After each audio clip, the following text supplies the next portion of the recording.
Hey everyone, welcome again to another 360 Timmy. So today we're in Chalkwell in Essex by the seafront, a lovely day. And today I'm joined by Monty Lambert. Hello. Hi Monty. So Monty is doing charity cycle rides in memory of his son, Archie. We're going to talk about that now, the charities he's covering and the kind of challenges for all this cycling you've got in mind. And Yep. You brought your bike along today, I see. Yes. Got it, been out this morning, so got one ride in. So tell us a bit about your family and your background. Yeah, well, so we're from Southend area and Rayleigh, so moved here when I was younger. Met my wife I think 2000 and got married 2002. Had Seb and Millie, which are our oldest kids, and then then 2017 we had another little surprise, Archie, who came along.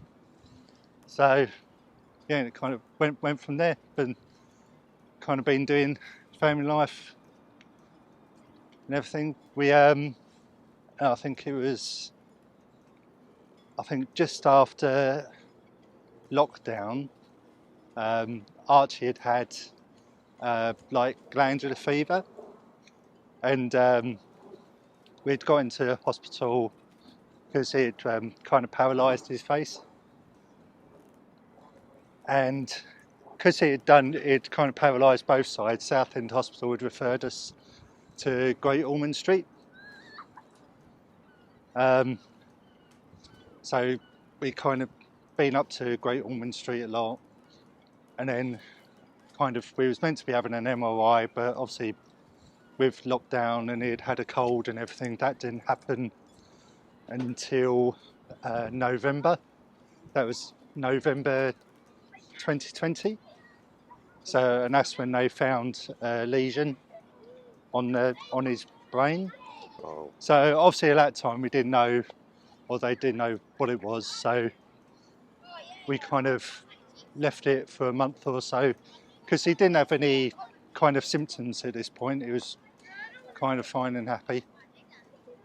And so I think it was January 21, because he had kind of slightly grown, they recommended a biopsy. So he had a biopsy done, and then obviously that's when then it come back. They were saying as DIPG, diffuse intrinsic pontine glioma, which is unfortunately terminal. So I think we'd known another girl in the area who'd had the same kind of condition a year before, and so unfortunately we knew that it was terminal. That's horrible. But at this stage he didn't have any symptoms, so they couldn't give us any kind of prognosis, any kind of length of time what would happen, because most of the time most children, when they diagnosed, is because they've had symptoms, and then they literally usually just get told, go and make memories. You've got it's normally 6 to 9 months. Yeah. And so it's about 30 to 40 cases in the UK each year. But it is, unfortunately, with where it is, the only kind of treatment is radiotherapy, kind of palliative care to help reduce the symptoms. So he had that he had 30 rounds of radiotherapy at UCLH. That's a lot for a little boy.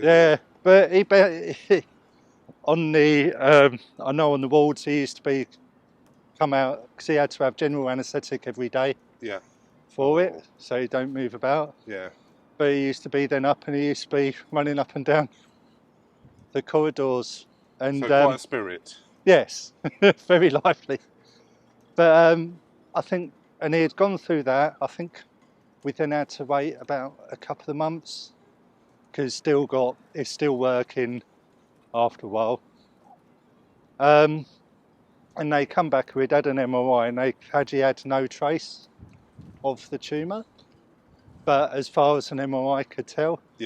But they did say to us then, in all likelihood, it will probably come back because of the aggressive nature. of it.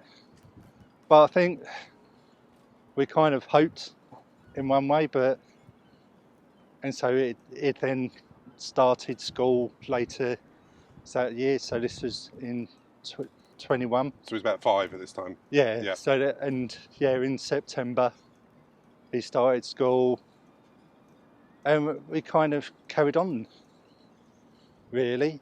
And I think it weren't until the following February 22, he'd had another MRI, and that's when they were like, "Oh, it's come back." So that's when I think we'd been with like Young Lives versus Cancer throughout, and we were kind of, okay, what charities? Because we knew that was kind of the end of the treatment. Yeah. So a lot of support there. So we started doing lots of trips and everything else. He did have another 10 rounds of radiotherapy. But I mean, fortunately, he was still symptom free at that point. Yeah. And I know, I mean, part of what I'll say later with the riding, but I know that summer we'd gone on a few holidays, Milford-on-Sea, and then another trip from another charity. We went up to like Blackpool Way, then went up to Edinburgh, and then we kind of come down via York, Yeah. and then back to Southend. And so, yeah, just tried to get as much in as a family as we could. Yeah. That's was that post-lockdown period when we were starting to unlock, or? Yeah, so I think it started kind of all back to normal. Yeah, as much as it I was then, suppose yeah. you'd say. And I think it started school again, so year 1. And I think it was literally the last day before half term, before we broke up, because he'd started being a bit wobbly on his feet. Yeah. At this point, and I think on the way home he literally just sat down on his scooter and said, "That's it, you couldn't go anymore." So he was kind of just tired out. So that was his kind of last day at school. Then other charities, I think it was Whiz Kids locally. So we had a little wheelchair for him as well, just to help. He was still getting by. Yeah. And still getting on, but you could see then gradually, I suppose at this point this would be where normally most families will be like, well, something's wrong, Yeah. kind of thing. And it kind of just gradually got worse from there, really. It weren't, and then I think it was December time when he started to go quite downhill a lot more with his swallowing, and that he'd had to have a NG tube and stuff. And then I think they were saying it was they weren't sure if he'd make Christmas at this point. Oh, that's dreadful. But we kind of carried on, and then I can't remember the date, but I know in January this year, that's when we got admitted as a family to Little Havens. Yeah. Which is the local children's hospice. And yeah, I think we was there about 3 weeks.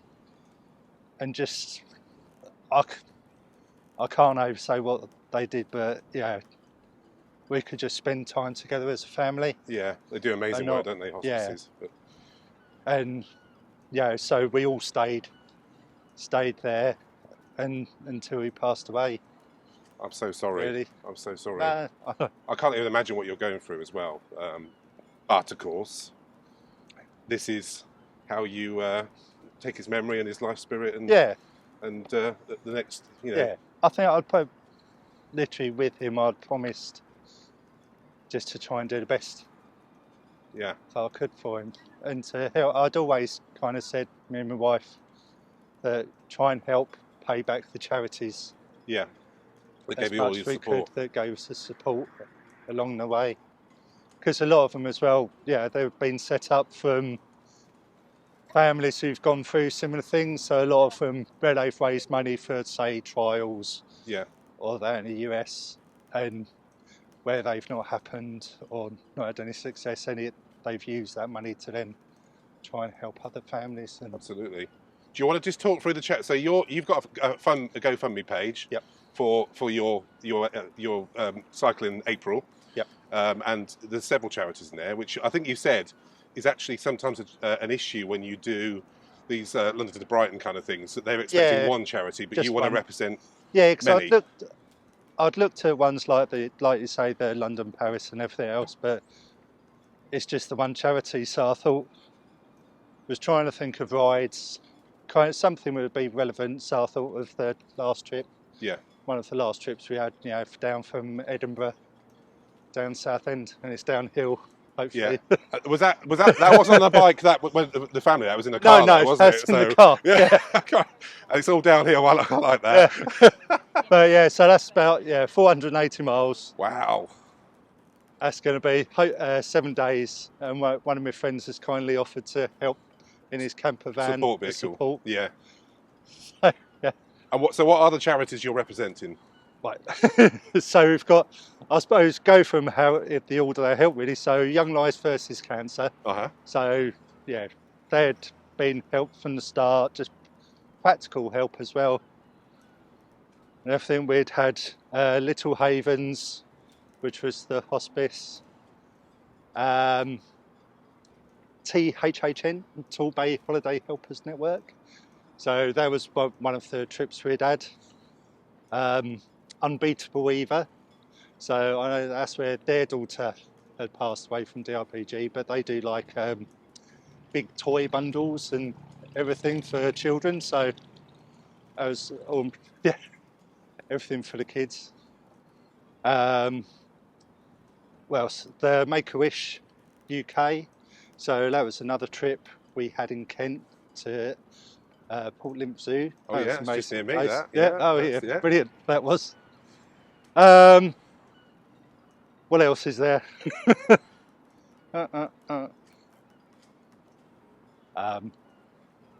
I'm trying to think. It's bad of me to put you on the spot here, isn't it? I should have looked up. No. Well, we'll put a link to the page if you have. Yeah. If you have, we'll put a link to the page anyway. And it has got all the charities there. Yes. So, so had you got on a bike before and cycled in anger anywhere, or? I've done quite a bit of riding before, but I'm not your typical kind of man in like yes cyclist. And and this is the bike I used to take Archie on. Yeah. Out and about. So that whole special memories. Yeah. Yeah. So ideally, I'd be doing it on a road bike, but no, I'll do it on this. And tell us about a special piece of kit on that bike, on the handlebar. Oh, so this is the mid-duck, Archie's duck.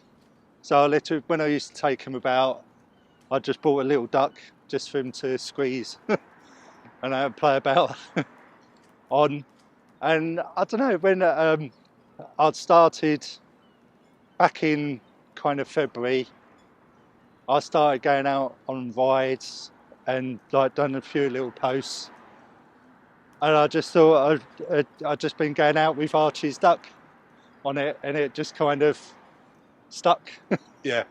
From there. So yeah, that's what I've just been trying to. So you kind of use that as your symbol for charity fundraising, and we'll actually post a photo of that with the QR code to link to your fundraising page as well. But that must, I guess, if you're going up a hill and it's freezing cold and you're absolutely tired, I guess you look at that and it gives you that extra bit of inspiration, doesn't it? I'll give it a little. Oh, it's got a bell as well. Yeah. Oh, that's brilliant. I didn't know that. It's stuck on my bell. Oh, that's fantastic. So yeah, I'll give that a little ring, and that keeps me going really. So in terms of what you do for a living, how supportive were they, during that terrible period you had, and actually since with fundraising? Yeah, no, well, I work for Sky. And yeah, I think one of the ladies from Gosh had said what your company puts in during, and that kind of helps afterwards. Yeah. And so yeah, I think they just said go and do what you need to do, kind of, and we'll be here for you. And I've worked here Sky for about 10 years. It'll be, but I know the team I'm in, we're very close, and Yeah. I think that's, yeah, I couldn't have done it without them as well. No, that's amazing, isn't it? Really. It's good to have that support. Yeah. So your big ride in April is Edinburgh, down to London. What after that? Are you going to do more, or are you going to see how it goes with that one first? No, I think, yeah, I think I'll see how it goes if my legs are still going. So currently you've got a target of 10,000. I think you're about 2,900 at the moment. Yeah. Yeah. Yeah. So we'll try and get that up before April. So as I mentioned, we'll post the QR code for that. Yeah. And actually, what we'll do is put a link to your TikTok and social, so people can see the progress of your run. And perhaps we'll catch up later as well on how it went. Yeah. We'll do it sitting down next time. You can have after all that riding. Have a coffee. But Monty, thank you very much for sharing your story. Thank you. And I do encourage people, please go to the fundraising page and support Monty. Great charities. I really can't encourage you enough to help with his fundraising pledge. So that's amazing. Have a super day. Right. Thank you. Take care.